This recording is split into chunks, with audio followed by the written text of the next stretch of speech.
ස්තුතියි ඔබතුමියට. නැවතත් ගරු අමාත්‍යතුමියට අවස්ථාව ලබා දෙන්නට කැමතියි. අද රජයේ මාධ්‍ය සාකච්ඡාව තුළ සාකච්ඡාව මේ සියලු කරුණු දමිළ භාෂාවෙන් ඉදිරිපත් කරන්නට. இன்று நாங்கள் இந்த முன்பாளர் பருவ பிள்ளைகளின் சமூக மற்றும் நடத்தைகள் மாற்றத்தை ஏற்படுத்த சிறுவர் சுகாதார மேம்பாடு தொடர்பான தொடர்பாடல் வேலை திட்டம் ஒன்றை நாங்கள் அறிமுகப்படுத்த இருக்கின்றோம். எதிர்வரும் ஜனவரி 10ஆம் திகதி அரளி மாளிகையில்தான் பிரதமரின் அவர் அங்கே சமூகம் அளிக்க இருக்கின்றார். அவர்களுடன் தொடர்பு கொண்டு இந்த வேலை திட்டத்தை தேசிய வேலை திட்டமாக அறிமுகப்படுத்துவதற்கான நடவடிக்கைகளை நாங்கள் மேற்கொண்டிருக்கின்றோம். இதற்கு இந்த உத்தியோகபூர்வ அறிவிப்புக்கு இந்த முன்பள்ளி பருவ அபிவிருத்திற்கான தேசிய செயலகம் என்ற வகையில் எங்கள் அமைச்சும் சுகாதார அமைச்சு கல்வி அமைச்சு போன்ற அனைத்து அமைச்சுக்களும் நாங்கள் ஒன்றாக அணிதிரண்டு கிளீன் ஸ்ரீலங்கா வேலை திட்டத்தின் ஊடாக வினைத்திறன் மிக்க ஒரு எதிர்கால சந்ததியினரை உருவாக்கி கொள்வதற்காக முன்பள்ளி பருவத்தில் ஆரம்பிக்க வேண்டும் என்றதை நாங்கள் உறுதியாக இருக்கின்றோம். இந்த உத்தியோகபூர்வ இந்த வேலை திட்டத்தின் அறிமுகத்தின் அடுத்து தொடர்ந்து நாங்கள் இந்த நாட்டில் இருக்கின்ற சிறுவர்களுடைய அபிவிருத்திக்கான கல்வி வேலை திட்டம், சுகாதார வேலை திட்டம், அதே போல் சமூக வளர்ச்சிக்கான சமூக நலன் கருதிய வேலை திட்டங்களுக்கான சகல அணுகுமுறைகளையும் நாங்கள் மேற்கொண்டு வருகின்றோம். அதனூடாகத்தான் நாங்கள் இந்த முன்பள்ளிகளில் ஆசிரியர்களாக கடமையாற்றும் முன்பள்ளி பருவ அபிவிருத்திக்கான வேலை திட்டத்தை அறிமுகப்படுத்துகின்ற இந்த ஆசிரியர்களை ஒன்றாக அணிதிரட்டி இலங்கை முழுவதும் தெரிவு செய்யப்பட்ட முன்பள்ளி ஆசிரியர்களை ஒன்றாக சேர்த்து அவர்களுக்கு தேவைப்படுகின்ற ஆவணங்கள், அதே போல் அவர்களுக்கு தேவைப்படுகின்ற முன்பள்ளி பருவ அபிவிருத்திக்கான உபகரணங்கள் போன்றவற்றை வழங்குவதற்கான நிகழ்வாகவும் இதை நடத்தி வருகின்றோம். இதில் சிறுவர் சுகாதார மேம்பாடு மற்றும் நடத்தையில் மாற்றங்களை ஏற்படுத்துவதற்கு தொடர்பான விழிப்புணர்வு நிகழ்ச்சியாகவே தான் இதை ஆரம்பித்திருக்கின்றோம். எனவே இது புது வருடத்தில் 2026ஆம் ஆண்டு இன்முறை எங்களுடைய முக்கிய துணைப்பொருளாக சிறுவர் அபிவிருத்தி என்றதை நாங்கள் மையப்படுத்தி கொண்டு தான் இந்த முன்பள்ளி பருவ அபிவிருத்தி என்றதை மையப்படுத்தி எங்களுடைய நடவடிக்கைகளை மேற்கொள்ளும் போது பாதுகாப்பான சிறுவர் உலகம், அதில் வினைத்திறன் மிக்க எதிர்கால சந்ததி என்றதை உறுதியாக நாங்கள் கூறுகின்றோம். அதற்கான ஆரம்ப வேலை திட்டமாக எதிர்வரும் 10ஆம் தேதி அறிமுகப்படுத்தியிருக்கின்ற இந்த விழிப்புணர்வு நிகழ்ச்சியின் மூலம் இலங்கையின் எதிர்காலம், அதாவது 2030ஆம் ஆண்டு இலங்கை எந்த இடத்தில் உலகத்தில் நாங்கள் அண்மிக்க வேண்டிய அபிவிருத்தி கொண்ட ஒரு நாடாக கல்வியில் கல்வி சார்ந்த துறைகளில் எந்த இடத்தில் நாங்கள் இருக்கப் போகின்றோம், எந்த அளவுக்கு நாங்கள் இலங்கையில் கல்வி மட்டத்தையும் மக்களுடைய வாழ்வாதார அபிவிருத்தியையும் ஏற்படுத்துவதற்கு அனைத்து நடவடிக்கைகளையும் இவ்வருடத்தில் நாங்கள் அடிக்கல் நட்டுவதற்கான ஒரு வேலை திட்டமாக இதை நான் நினைக்கின்றோம். எனவே தான் இது ஒரு முக்கிய துணைப்பொருளாக கிளீன் ஸ்ரீலங்காவுடாக அனைத்து அமைச்சுக்களும் ஒன்றாக அணிதிரண்டு முன்வைக்கின்ற வேலை திட்டம். இதை பற்றியான விழிப்புணர்வுகளையும் அதே போல் மக்களுக்கு அதை தகவல்களை கொண்டு சேர்ப்பதற்காகவும் இந்த வேலை திட்டத்தை மக்களுக்கு அண்மிப்பதற்காகவும் இங்கே வருகை தந்திருக்கின்ற ஊடகவியலாளர்கள் அனைவருக்கும் நன்றிகளை தெரிவித்துக் கொள்கின்றோம். நன்றி. ස්තුතියි ඔබතුමියට. මාධ්‍යවේදී ඔබට අවස්ථාව ලබා දෙන්නට කැමතියි. යම් ගැටලුවක් තිබේ නම් මේ විෂය සම්බන්ධයෙන් පමණක් විමසන්නට ඔබට අවස්ථාව ලබා දෙනවා.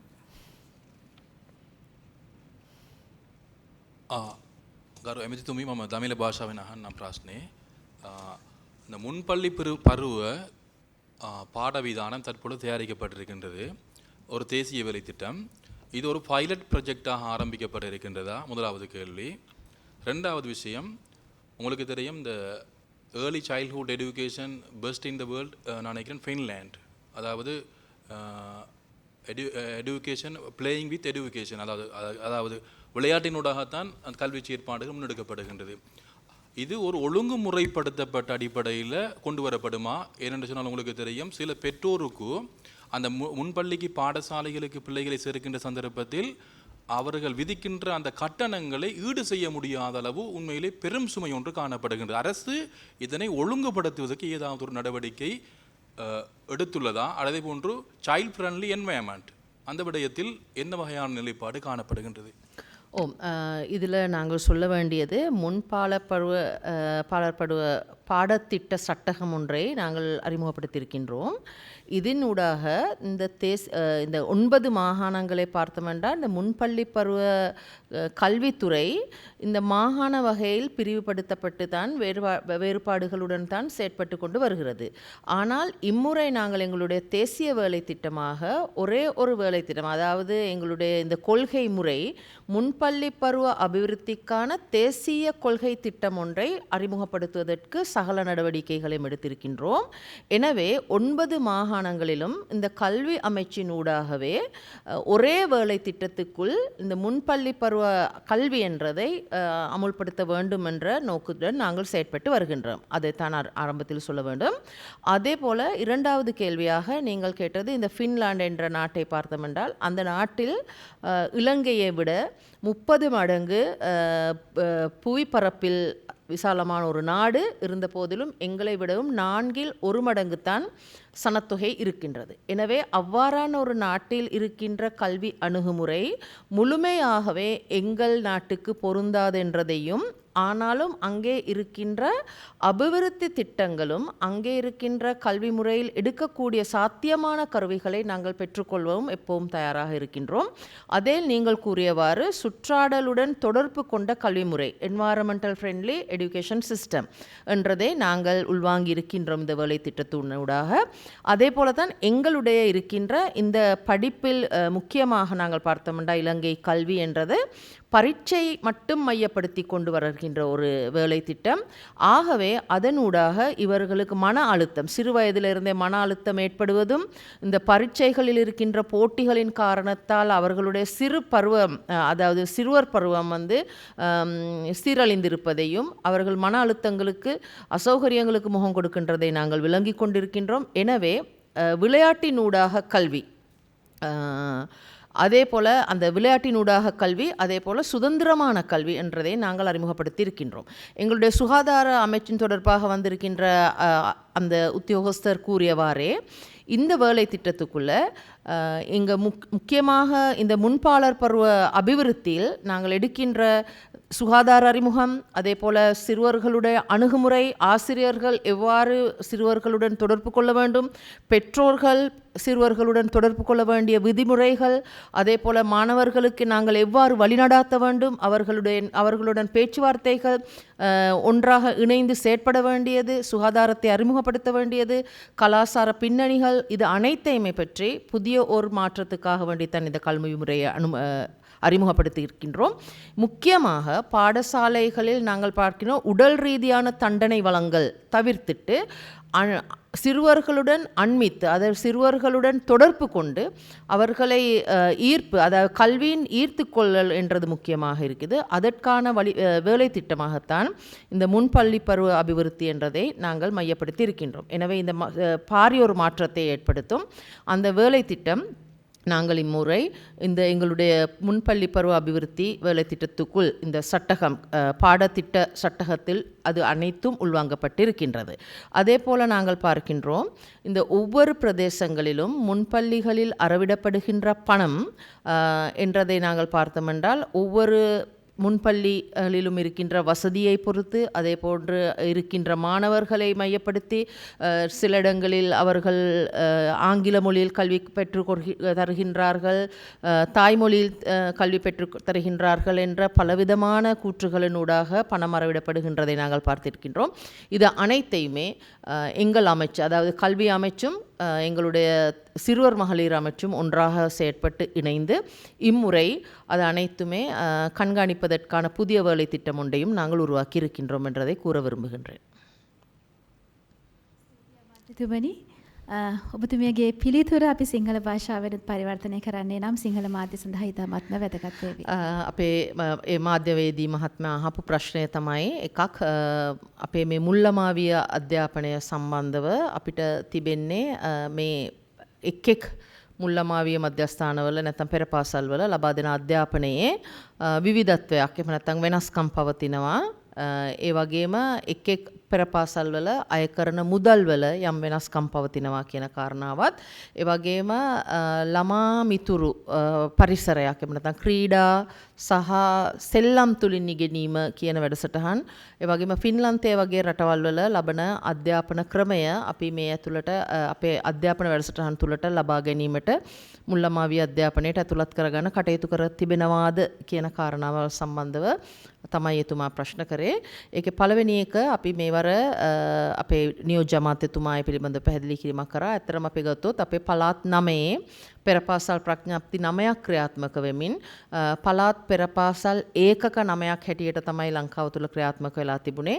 නමුත් අපි මෙවර ජාතික ප්‍රතිපත්තියක් අධ්‍යාපන අමාත්‍යාංශයත් එක්ක ඒකාබද්ධව පූර්ව ළමා විද්‍යා අධ්‍යාපනය පිළිබඳව ජාතික ප්‍රතිපත්තියක් සකස් කිරීම සඳහා වන වැඩපිළිවෙලත් පෙරපාසල් සම්බන්ධව පූර්ව ළමා විද්‍යා සංවර්ධනය පිළිබඳව ජාතික ප්‍රඥාප්තියක් නිර්මාණය කරගෙන කටයුතු කරනවා. පළාත් 9ම එකම අධ්‍යාපන ප්‍රවේශයක් එකම විදිහේ අධ්‍යාපන ප්‍රතිපත්තියක වැඩ කරන්න ඕනේ කියන එක. විශේෂයෙන්ම මේ 2026 හඳුන්වලා දෙන විෂයමාලා නවීකරණය ඒ වගේම තමයි අධ්‍යාපන ප්‍රතිසංස්කරණයට සමගාමීව විශේෂයෙන්ම පාසල් අධ්‍යාපනයට එනකොට විධිමත් පාසලේ අධ්‍යාපනය හා පූර්ව ළමා විද්‍යා අතර පරතරයක් තිබුණා. ඒක වෙනස් කරගෙන ඒක සමාන කරගෙන අපි එකම විෂයමාලාවකට යන්න තමයි පෙරපාසල් මේ විෂය රාමුව හඳුන්වා දීම කරේ.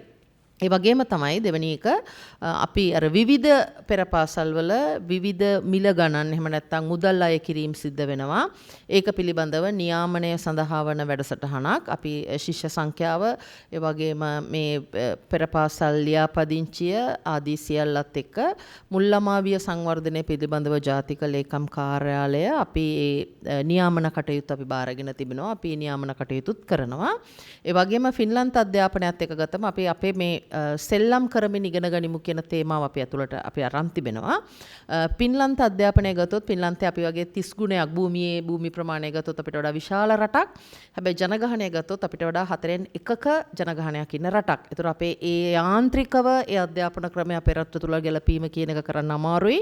ඒ වගේම තමයි අපේ රටේ අධ්‍යාපනය කේන්ද්‍ර වෙලා තියෙන විභාග කේන්ද්‍රීය අධ්‍යාපනයක් පැවතීම ඇතුලේ අපේ විෂය අපි විභාග කේන්ද්‍රීය අධ්‍යාපනය ඇතුලේ පෙරපාසල් අධ්‍යාපනයත් අකුරු ඉගෙන ගන්න වගේ දේවල් වලට ලඟු වෙලා තිබෙනවා. අපි ඒක ඊට වඩා පුළුල් කරලා සෙල්ලම් තුලින් ආකල්ප තුලින් දරුවන් එක කොහොමද හොඳින් ගනුදෙනු කරන්නේ අපේ සෞඛ්‍ය අමාත්‍යාංශයෙන් පැමිණි අපේ නිලධාරීතුමා පැහැදිලි කරා වගේම වෛද්‍යතුමා පැහැදිලි කරා වගේම දරුවෙකුට කොහොමද අපි කතා කරන්නේ සමීප වෙන්නේ පරිසරය අඳුන්වලා දෙන්නේ පරිසරයට ආදරය කරන්නේ කියන කාරණා එක්ක යන අලුත් අධ්‍යාපන වැඩසටහනක් තමයි මේ මුල් ළමා විද්‍යා සංවර්ධනය පිළිබඳව අපි හඳුන්වලා දීලා තිබෙන්නේ.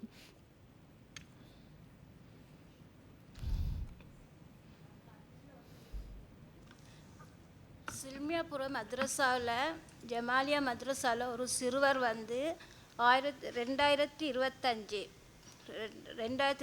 11ஆம் மாதம் 3ஆம் தேதி தற்கொலை செய்யப்பட்டது. தற்கொலை என்று சொல்ல முடியாது, கொலை என்று சொல்ல முடியாது, தூக்கில் தொங்கப்பட்ட.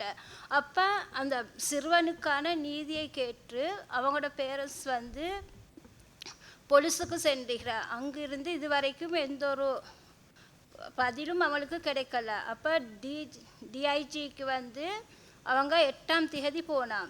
8ஆம் தேதியிலிருந்து திரும்ப 18ஆம் தேதி எஸ்பி கிட்ட 23 அப்படி எல்லார் இடத்துல வைத்து இதுவரைக்கும் அந்த சிறுவனுடைய மரணத்துக்கு என்ன காரணம் என்று யாராலும் கண்டுபிடிக்க முடியல. அப்போ லாஸ்ட்டாக டிசம்பர் மாதம் பெண்கள் சிறுவர்கள் அமைச்சருக்கு ஒரு கடிதம் நாங்கள் அனுப்பியிருந்தோம். அதற்கு உங்களிடம் இருந்தும் இதுவரைக்கும் எந்த ஒரு பதிலும் கிடைக்கல. இந்த சிறுவனுடைய மரணத்துக்கு எந்த ஒரு நீதி கிடைக்குமா? இனி எதிர்காலத்தில் எதிர்காலத்தில் உள்ள சிறுவர்களுக்கு இது போன்ற ஒரு மரணம் ஏற்படாமல் இருக்க வேண்டும் என்று நாங்கள் நினைக்கிறோம். நாட்டில் இதற்கான ஒரு நீதி கிடைப்பதற்கு என்ன செய்ய வேண்டும்? எங்கள் அமைச்சுக்கு நான் நினைக்கிறேன் நீங்கள் அந்த சில்மியாபுர சம்பவத்தை தான் சொல்கிறீங்க என்று நான் நினைக்கிறேன். அது எங்களுக்கு அந்த கடிதம் கிடைக்கப்பெற்றிருந்தது. அந்த கடிதத்திற்கான எங்களுடைய அமைச்சுக்கு வந்த அவ்வாறான ஒரு விமர்சனத்துக்கான அவ்வாறான ஒரு முறைப்பாடு கிடைக்கப்பெற்றால் சிறுவர் பாதுகாப்பு அதிகார சபைக்கு நாங்கள் அதை சமர்ப்பித்திருக்கின்றோம். எங்களுடைய அமைச்சின் கீழ் இயங்கி வருகின்ற சிறுவர் பாதுகாப்பு அதிகார சபையின் ஊடாக முழுமையான விசாரணை நடக்கும். அந்த விசாரணை நான் துரிதமாக நடத்தி எனக்கு ஒரு அறிக்கை சமர்ப்பிப்பதற்காக, அதாவது அந்த விடயத்தில் முழுமையான போலீஸ் தரப்பினார் என்ன செய்யப்பட்டது, வழக்கு விசாரணை, அதே போல் வைத்தியசாலைகளில் அனுமதிக்கப்பட்டதுக்கு பிறகு அந்த மரணத்துக்கு வழங்கப்பட்ட தீர்வு என்ன, கண்டறிந்து கொண்ட விடயங்கள் அனைத்தையும் பற்றி ஆராய்ந்து நாங்கள் அதுக்கான அனைத்தையும் அந்த முறைப்பாட்டுக்கு தகுந்த சகல துறைகளையும் விசாரித்து உங்களுக்கு எதிர்காலத்தில் அந்த உங்களுக்கு பதிலளிக்கிறதுக்கு நாங்கள் ஏற்பாடு செய்கின்றோம். எங்களுக்கு அந்த கடிதம் கிடைக்கப்பட்டிருக்கின்றது. இப்போதை நாங்கள் அதை சிறுவர் பாதுகாப்பு அதிகார சபைக்கு முன்வைத்து விசாரணைகளை மேற்கொள்வதற்கு நான் உத்தரவிட்டிருக்கின்றேன் என்றதை கூற விரும்புகின்றேன். ස්තුතියි අමාත්‍යතුමනි. එයත් අපිට සිංහල භාෂාවෙන් දැනගන්න. ඇත්තටම අර මොනරාගල මම හිතන්නේ ඒ කියන්නේ අපේ සිල්මියාපුර සිදුවීමක් වයස අවුරුදු 12ක දරුවෙක් ආගමික අධ්‍යාපන ආයතනයකදී සිය දිනසා ගැනීම සම්බන්ධව සිය දිනසා ගැනීමක් හෝ මිය යාමක් සම්බන්ධව පැමිණිල්ලක් කරලා තිබුණා. ඒක ආයතනය විසින් ආගමික ආයතනයේ සිදු වුණු මරණය සම්බන්ධව සියලු පාර්ශව දෙමව්පියන් හා ප්‍රදේශවාසීන් තොරතුරු පොලිසියට සහ අනෙකුත් ආයතනවලට යුක්තිය ඉල්ලා ඉදිරිපත් කරලා තිබුණා. එතුමියයි මගෙන් ඇහුවේ ඇත්තටම අපේ අමාත්‍යාංශයටත් ඒ පිළිබඳව ලිපියක් යොමු කරලා තිබෙනවා. ඒ පිළිබඳව අපි ගත්තු ක්‍රියාමාර්ග මොනවද කියලා පසුගිය දිනක ඒ සඳහා වන පැමිණිලි ලිපියක් අපිට ලැබිලා තිබුණා. අපි අපේ අමාත්‍යාංශයේ ළමා ආරක්ෂණ අධිකාරිය තමයි මේ වැනි සිදුවීම් සම්බන්ධව විමර්ශන කටයුතු කරන්නේ. අපි ඒ පැමිණිල්ලේ අපිට ලැබුණු ලිපිය ළමා ආරක්ෂණ අධිකාරිය වෙත අපි යොමු කරලා ඒ සම්පූර්ණ විමර්ශන කටයුතු සඳහා යොමු කරලා තිබෙනවා. ළමා ආරක්ෂණ අධිකාරිය හරහා අපි ඒ පිළිබඳව ඒ වගේම අනෙකුත් පාර්ශ්ව විශේෂයෙන්ම පොලිසිය ඒ වගේම මේ වෙනකොට යන විමර්ශන ක්‍රියාමාර්ග එකතු වෙලා මේ සිදු වෙලා තිබෙන විමර්ශන කටයුතු අධීක්ෂණය කරලා අපි ඉදිරියේදී ඒ අදාළ පිළිබඳව ඒ විමර්ශන කටයුතු වල ප්‍රගතිය දැනුම් දීමට කටයුතු කරන බව අපි කියනවා. ස්තුතියි අමාත්‍යතුමනි. අපි රජයේ මාධ්‍ය සාකච්ඡාව මෙතකින් නිමා කරන්නටයි සූදානම් වන්නේ.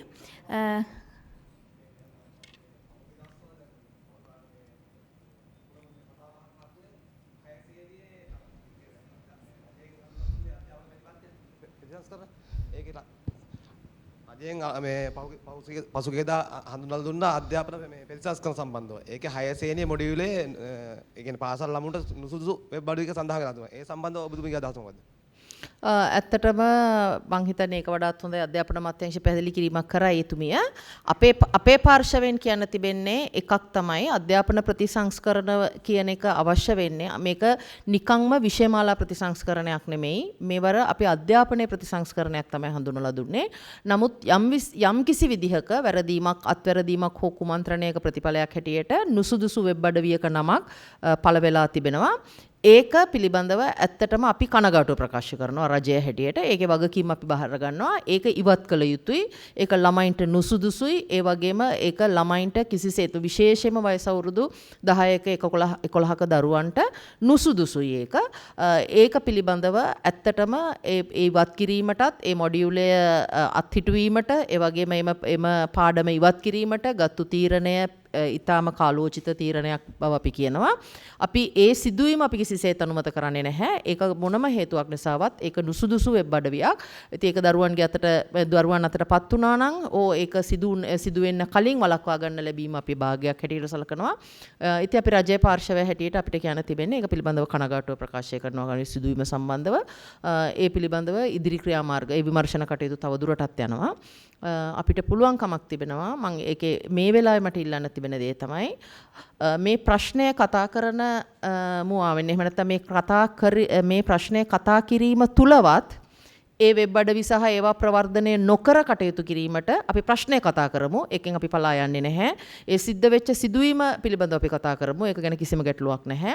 නමුත් ඒක නැවත ප්‍රවර්ධනය වන විදිහේ කතා බහකින් තොරව ඒයින් මුදවා ගැනීම සඳහා ඒක වැරද්ද අපි පිළිගන්නවා. ඒ වැරද්ද පිළිබඳව අපි කතා කරමු. ඒවා පිළිබඳව ඕනෑතරම් සාකච්ඡා කරමු. විමර්ශනය කරමු. නමුත් ඒ නුසුදුසු දේ නැවත නැවතත් සමාජය තුළ ප්‍රවර්ධනය වන විදිහේ මාතෘකාවක් බවට පත් කර නොගෙන කියන ඉල්ලීමත් මම මේ වෙලාවේ කරනවා.